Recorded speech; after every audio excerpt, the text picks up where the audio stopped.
महाराष्ट्र धर्म स्वातंत्र्य अधिनियम कायदा नुकताच महाराष्ट्राच्या विधिमंडळामध्ये मंजूर झालाय। या कायद्याअंतर्गत पहिला गुन्हा पुण्यातील खडक पोलीस ठाण्यामध्ये नोंद झालाय। ब्रिटनहून आलेल्या एका धर्मगुरूकडून पुण्यातील गुरुवार पेठेतील चर्चमध्ये प्रवचन दिलं जात होतं। मात्र या प्रवचनाच्या माध्यमातून धर्म परिवर्तनाचा प्रयत्न केला जात असल्याचा आरोप हिंदुत्ववादी संघटनांनी केला आणि पोलिसांकडे तक्रार केली। त्यानंतर ब्रिटिश नागरिक असलेल्या या व्यक्तीविरोधात गुन्हा दाखल करण्यात आलाय।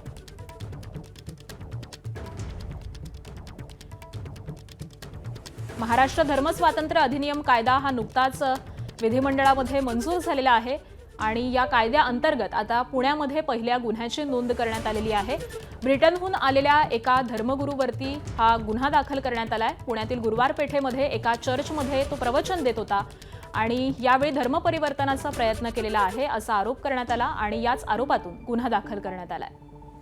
आणि या सगळ्या संदर्भामध्ये अपडेट देतात आमचे प्रतिनिधी मंदार गुंजारे। मंदार, आपण पाहिलं काही दिवसांपूर्वीच महाराष्ट्राच्या विधिमंडळात हा नवीन कायदा संमत झाला।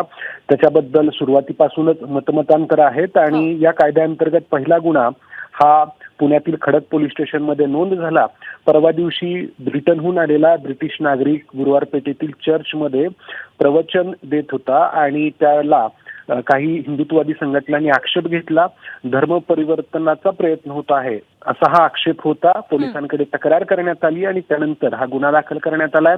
अर्थातच हा जो धर्मगुरू आहे आणि त्याच्या सोबतचे लोक आहेत यांनी या गुन्हा दाखल होण्याला न्यायालयामध्ये आव्हान दिलंय। अगदी धन्यवाद मंदार या सगळ्या सविस्तर माहितीसाठी।